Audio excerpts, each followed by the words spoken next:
balekno kawaturiku. Balekno.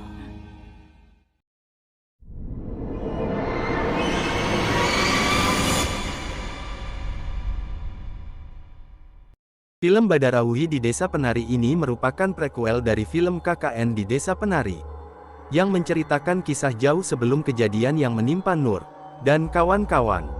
Film diawali dengan memperlihatkan sekelompok tari yang sedang menari di sebuah aula, atau mereka sebut tapak tilas.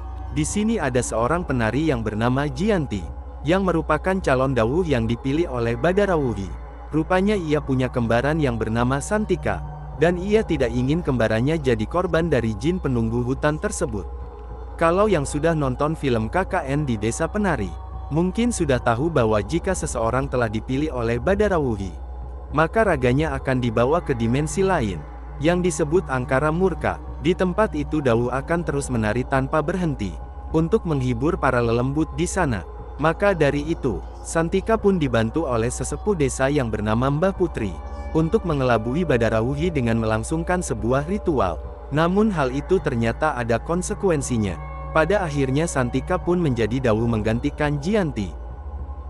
Karena ingin balas dendam kepada Badarawuhi, Mbah Putri mencuri gelang Badarawuhi, yang disebut Kawaturi. Tapi dikarenakan dirinya tidak bisa meninggalkan desa, dan ingin mencari cara untuk menyelamatkan desa dari kutukan, Mbah Putri memberikan gelang itu kepada Indri yang juga merupakan anaknya, dan meminta Indri untuk pergi jauh dari desa. Sambil membawa gelang tersebut, dengan cepat Indri pergi dari sana dengan cepat, ditemani orang pintar, bernama Mbah Buyut. Namun di tengah perjalanan, Mbah Buyut berhenti, dan menyuruh Indri untuk pergi sendirian. Mbah Buyut juga meminta Indri untuk terus berlari, dan jangan menghiraukan panggilan dari Badarawuhi. Sementara itu, Mbah Buyut sendiri akan mencoba menahan Badarawuhi beserta pengikutnya. Tak jauh dari situ, Indri malah terjatuh, dan gelang itu pun ikut terlempar. Dan tiba-tiba,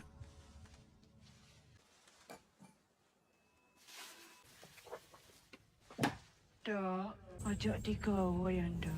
di belakangnya Badarawuhi muncul, yang memintanya jangan ikut campur, dan segera mengembalikan gelang tersebut. Tapi Indri ingat pesan Mbah Buyut, kemudian mencoba kabur dari Badarawuhi. Beruntungnya Badarawuhi tidak bisa mengejar Indri, karena dirinya tidak bisa meninggalkan desa penari itu. Scene kemudian berpindah 25 tahun setelah kejadian itu. Kita diperkenalkan dengan 3 orang mahasiswa, bernama Mila, Yuda, dan juga Arya. Saat itu mereka punya misi untuk membantu ibunya Mila, yang sedang sakit misterius. Mereka ingin mencari tahu tentang sebuah desa dan penari seperti di gambar, yang dibawa oleh Mila. Namun rupanya mereka tidak tahu sama sekali letak desa tersebut. Mereka bertemu dengan temannya Arya bernama Jito. Lantas mereka pun menanyakan keberadaan desa tersebut. Jito mengetahui bahwa memang ada sebuah desa terpencil di tengah hutan, yang berada di ujung timur Pulau Jawa. Desa itu disebut Desa Penari, karena banyak penari yang berasal dari sana. Mereka meminta Jito untuk mengantarkan mereka ke Desa Penari, dengan diberi sedikit imbalan berupa uang. Apa iki? Gak usah, man. Gak gelem. Boleh maksa gak apa-apa. Mereka akhirnya pun sepakat akan pergi menuju tempat tersebut, yang akan ditemani oleh Jito. Singkat cerita mereka pun akhirnya sampai di sebuah jalan, yang tak bisa dilewati mobil.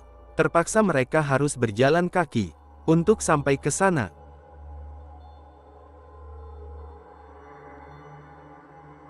Dan tibalah mereka di desa yang terkenal dengan Desa Penari. Di dalam desa itu, terlihat masih sangat kental adat istiadatnya, serta rumah-rumah yang sederhana. Selain menari, warga di sana juga disibukkan dengan berternak hewan dan menanam sayuran. Di sini Jito pun bertanya ke salah satu warga, menanyakan mana rumah dari sepuh desa. Namun perempuan itu menjawab, bahwa sepuh desa yaitu Mbah Putri telah meninggal dunia. Di sini Mila pun kembali bertanya kepada siapa mereka harus bertanya-tanya tentang desa ini.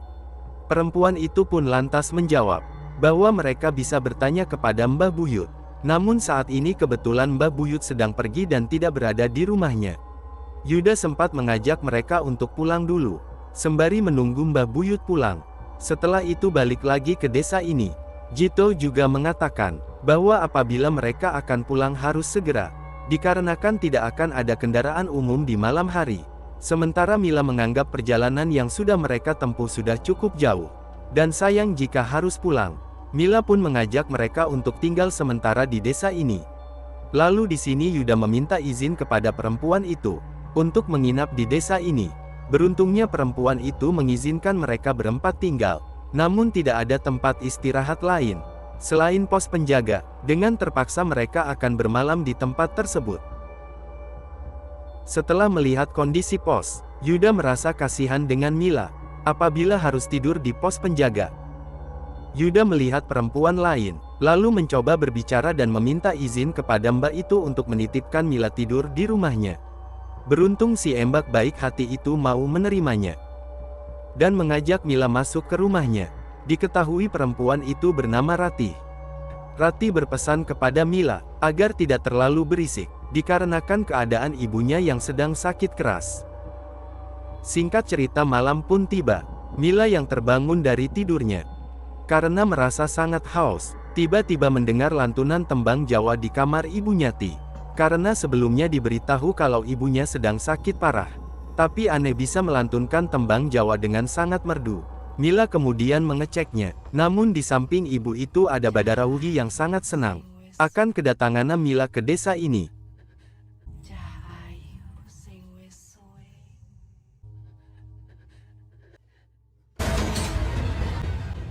Tanpa mendengarkan dan sedikit ketakutan, Mila pun pergi ke kamarnya.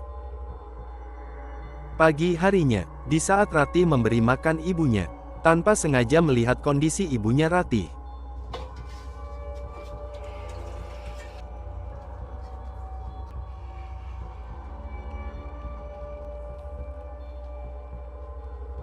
Mila pun bercerita bahwa ibunya juga mempunyai penyakit yang serupa, yang bahkan dokter pun tidak dapat menjelaskan penyakit apa yang diderita oleh ibunya. Kita pun diperlihatkan kilas balik di rumahnya Mila. Budenya meminta orang pintar untuk mengetahui apa yang terjadi dengan ibunya Mila. Simbah pun mengatakan bahwa penyakit itu ia dapat dari sebuah gelang yang ia bawa dulu dari sebuah desa. Jadi bisa disimpulkan bahwa ibunya Mila adalah Inri, anak dari Mbah Putri. Yang mungkin harus dilakukan untuk menyembuhkan ibunya adalah menyuruh Mila untuk mengembalikan gelang itu ke desa penari. Lalu Mila pun memberitahukan alasan ia datang ke desa ini, kemudian memperlihatkan Hawat Turi kepada Ratih. Tak hanya itu, Mila juga memperlihatkan beberapa gambar. Ratih yang melihat gambar-gambar tersebut dan berkata bahwa ada satu lokasi yang Ratih tahu, yaitu Tapak Tilas, tapi tidak ada yang boleh satu orang pun masuk ke sana. Tak selang lama, Mila dipanggil Yuda untuk memastikan Mila baik-baik saja. Lalu Mila bercerita bahwa semalam ia mengalami hal-hal aneh, dan dia bilang kalau ibunya Ratih sedang sakit persis apa yang dialami ibunya. Kemudian Mila dan kawan-kawan memutuskan untuk mandi, yang ternyata lokasinya cukup jauh dari pemukiman. Tangganya lewat situ turunnya. Ratih dan Mila tiba di tempat pemandian, yang mereka sebut Pedusan Sinden Kembar. Katanya ada satu lagi pemandian yang sama, tapi Ratih tidak tahu di mana letaknya. Dan konon tempat ini dulu digunakan untuk mandi para penari sebelum mereka pentas. Saat Mila membasuh tubuhnya, Mila mendengar suara tembang. Suara itu juga didengar oleh Ratih. Setelah Mila keluar, ia melihat Ratih yang sudah berada di dalam pedusan, dan mengajak Mila untuk mandi bersama. Ketika di dalam air, Ratih pun menyanyi tembang Jawa, yang secara perlahan menghampiri Mila, dan berkata bahwa lagu itu tentang manusia yang sering berkhianat pada janjinya. Secara tiba-tiba, itu bukan Ratih, tapi Badarawuhi yang bilang kepada Mila, untuk mengembalikan Kawaturi miliknya. Lalu dia pun menghilang, dan inilah yang terjadi. Tiba-tiba Mila ditarik ke dalam air yang penuh dengan ular.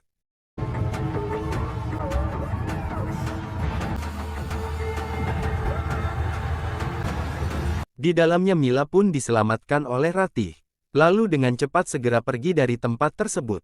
Sementara para cowok yang baru selesai mandi, mereka malah nyasar ke kuburan keramat, yang ditutupi kain hitam. Setelah pergi dari sana, mereka mencoba mengecek keadaan rumah Mbah Buyut. Tapi tidak ada seorang pun di rumah tersebut. Di sana mereka bertemu dengan seorang remaja, yang curiga dengan gerak-gerik Yuda CS. Pria itu mengatakan kalau Mbah Buyut tidak ada di rumahnya. Pria itu juga mengatakan bahwa Mbah Buyut bisa berubah menjadi anjing hitam bermata merah. Yuda dan kawan-kawan tidak percaya dengan perkataan pria itu. Singkat cerita, malam pun tiba. Di dalam rumah Mila dan Rati mendengar suara gamelan, yang Rati mengira sedang ada pentas tari di desa sebelah. Berniat untuk mengembalikan gelang itu, Mila dan Rati pergi menuju sumber suara tersebut. Mereka jalan cukup jauh. Keadaan semakin mencekam saat mereka tiba di sebuah hutan. Dan benar saja, terdapat bangunan megah, yang terdapat orang-orang sedang menari di sana. Pagi harinya, Yuda dan kawan-kawan datang ke rumah Ratih, karena merasa tidak ada orang. Mereka pun masuk. Yang terheran Mila dan Ratih tidak ada di sana. Beserta gelang yang disimpan di dalam kotak juga sudah tidak ada. Lalu mereka pun terkejut saat melihat sendiri kondisi ibunya Ratih, yang sedang sakit parah. Setelah itu mereka mencari ke berbagai tempat, tapi sia-sia. Sementara Mila dan Rati sudah tiba di sana, mereka pun disambut oleh Badarawi dengan tarian khasnya. Sosok itu lalu meminta Mila untuk memberikan gelang yang dibawanya, dan berkata kalau dukun yang dipanggil ke rumah Mila sangat baik hati, karena telah membantu mempertemukan dirinya dengan Mila, dan rupanya si dukun itu dihasut oleh Badarawi untuk menyuruh Mila mengembalikan gelang itu ke desa penari. Badarawi meminta Mila untuk tetap tinggal di sana, sedangkan Rati diminta pulang, dengan dijanjikan ibunya telah sembuh. Di waktu yang sama, Yuda dan kawan-kawan masih mencari Mila. Di sana mereka melihat ada warung di tepi sungai.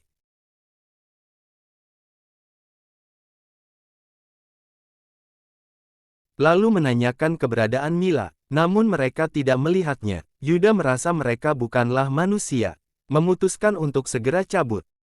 Namun salah satu dari mereka memberikan bekal berupa makanan. Jito yang sudah kelaparan, dengan senang hati menerimanya. Di tempat lain, Mila memutuskan untuk ikut Rati pulang. Suara gemuruh terdengar, yang menandakan akan hujan. Rati pun menjelaskan, kalau penari itu bernama Badarawi, sosok iblis yang menjanjikan kesembuhan ibunya, apabila Rati mau menuruti permintaannya. Yang ternyata di dalam pemandian itu, Rati juga dihampiri oleh Badarawi. Rati langsung diperingatkan, bahwa dirinya dipaksa harus membantu menuntaskan tugasnya. Dengan imbalan kesembuhan ibunya, yang dipertaruhkan, Rati tentu tidak bisa menolak, dan menuruti Badarawi. Karena hujan semakin deras, mereka pun masuk ke dalam. Lalu Rati menjerit melihat kondisi ibunya yang belum sembuh, malah semakin parah.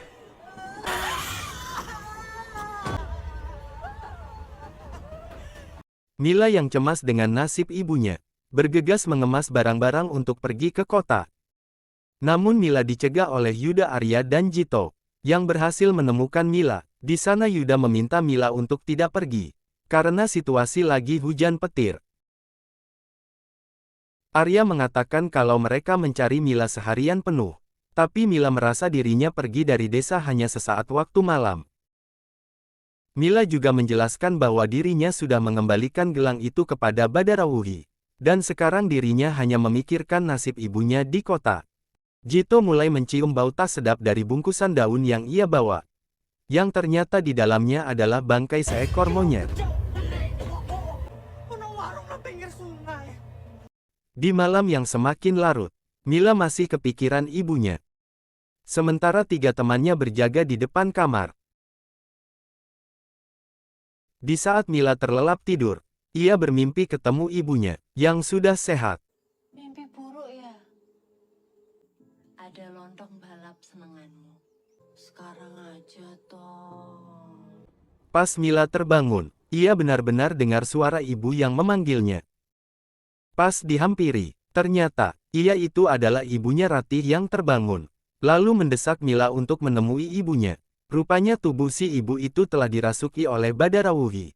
Yang mengerikannya, dia malah menguliti kulitnya sendiri. Ratih tak kuasa melihat kondisi ibunya, yang memprihatinkan. Tapi untungnya Mbah Buyut datang, dan langsung menyelamatkan ibu Ratih. Pagi itu Mbah Buyut bercerita soal Badarawuhi dan gelangnya. Mbah Buyut juga menjelaskan bahwa Mbah Putri adalah neneknya Mila. Dulu Mbah Putri pernah menyuruh Mbah Buyut untuk mencari putrinya yaitu Ingri. Ibunya Mila yang dulu bawa kabur gelang Badarawuhi. Dulunya neneknya Mila adalah sesepuh desa, yang harus menanggung beban yang berat dari tradisi yang sudah turun-temurun. Scene kemudian flashback ke tahun 1955, saat nenek Mila masih jadi ketua desa. Saat itu mereka tengah menyiapkan penari kembar, bernama Gianti dan Santika. Badarawuhi menginginkan Gianti, namun Mbah Putri tidak ingin memilih Gianti. Dikarenakan auranya sangat besar, sehingga bisa mengundang banyak makhluk halus. Maka dari itu Mbah Putri coba mengelabui Badarawuhi. Dengan menukar penari yang tadinya Gianti menjadi Santika. Neneknya Mila tidak ingin tradisi itu dilakukan lagi, karena sudah banyak perempuan desa yang menjadi korban. Di saat Mbah Putri meloloskan Ingri, di desa Santika sudah tidak ada lagi, alias meninggal. Kematian itu dirahasiakan, hanya Gianti, Mbah Putri, dan Mbah Buyut yang tahu. Dan setelah itu selama 25 tahun, neneknya Mila menderita penyakit yang misterius, yang akhirnya meninggal dunia. Di sana Mbah Buyut mengatakan, seharusnya gelang itu tidak dibawa lagi ke desa ini. Mendengar hal itu, Mila baru menyadari bahwa mereka telah kena tipu daya Badarawuhi.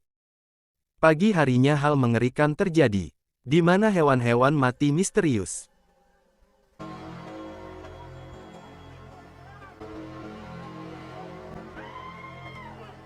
Dan tanaman warga juga mati, sehingga para warga tidak bisa panen. Mbah Buyut juga datang ke pemandian, yang terlihat sudah kering, dan dipenuhi ular. Di dalam kamar terlihat ada Badarawuhi yang menatap Mbah Buyut, dengan tatapan yang marah. Kemudian siangnya Mbah Buyut melakukan pemilihan dauh dengan secangkir kopi. Apabila kopi itu terasa manis, maka dialah yang akan terpilih jadi dauh. Dari sekian banyaknya perempuan, salah satunya Mila dan Ratihlah yang terpilih. Setelah dipastikan mereka melaksanakan sebuah ritual yang sudah turun-temurun, Mila, Ratih dan 5 orang lainnya dibawa ke pendopo, dengan diselimuti kain putih. Sementara para warga diminta masuk ke rumah, lalu mengunci pintu juga jendela. Ketujuh orang itu kemudian masuk ke dalam gua, lalu mandi kembang, yang nantinya mereka akan menari di pendopo.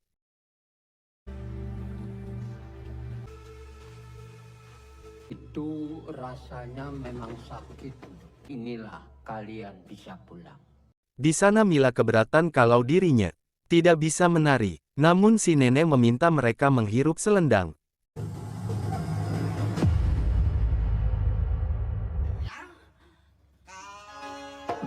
Dan seketika tubuh Mila menari dengan sendirinya.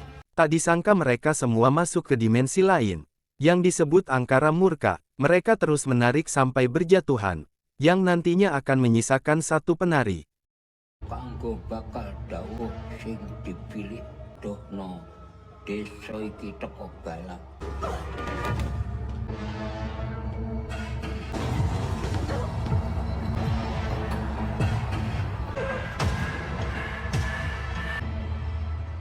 Mbah Buyut merasa hal ini belum pernah terjadi, karena masih tersisa 2 penari lagi yang masih menari, yaitu Mila dan Ratih. Sedangkan di alam lain, Badarawuhi menyapa mereka berdua. Mila dibujuk Badarawuhi untuk ikut dengannya. Namun Mila menolak keras, sampai dirinya terjatuh. Kemudian Mbah Buyut menanyakan Mila melihat apa di sana. Lalu Mila menjawab Badarawuhi.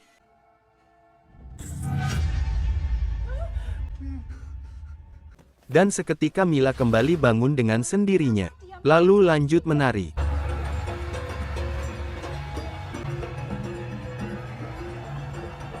Dengan kain putih. Dikarenakan tarian mereka belum usai, Mbah Buyut meminta mereka ditutupi kain putih. sehingga para makhluk halus di sana tidak bisa melihatnya.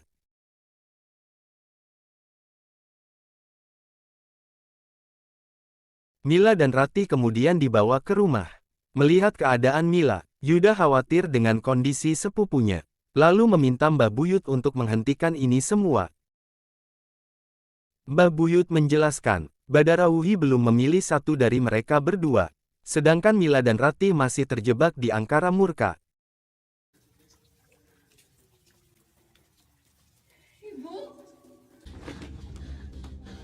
Mila yang mencari Ratih malah bertemu dengan sosok-sosok aneh. Di rumahnya Ratih angin berhembus kencang, yang membuat pintu terbuka. Yuda yang coba menghadang, tidak kuat menahan kencangnya angin, yang rupanya di luar sudah ada para makhluk yang ingin merebut Mila dan Ratih. Di alam lain, Mila digiring oleh Baradawu ke tempat singgasana Badarauhi. Sekarang Mila sudah jadi bagian dari mereka, yang memintanya untuk ikut menari Badaruhi, lalu beri kejutan kepada Mila, bahwa di sana juga terdapat ibunya yang sudah jadi Dawu. Setelah Mila pindah ke tempat yang gelap, ia bertemu lagi dengan ibunya dengan penuh kesedihan. Ibunya meminta Mila segera pulang, dan mengikhlaskan ibunya, karena ibunya tidak ingin Mila bernasib sama dengan sang ibu. Setelah itu tubuh Mila dikendalikan oleh Badarauhi.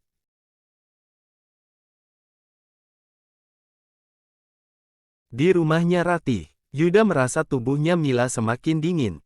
Simbah, tak ada cara lain selain menjemput Mila, dengan merubah dirinya jadi seekor anjing.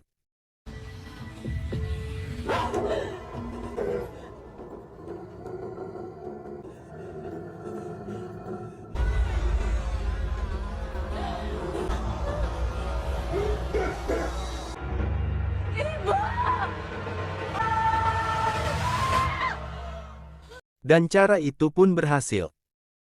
Mila pun akhirnya kembali tersadar. Tapi naas Ratih tidak bisa diselamatkan.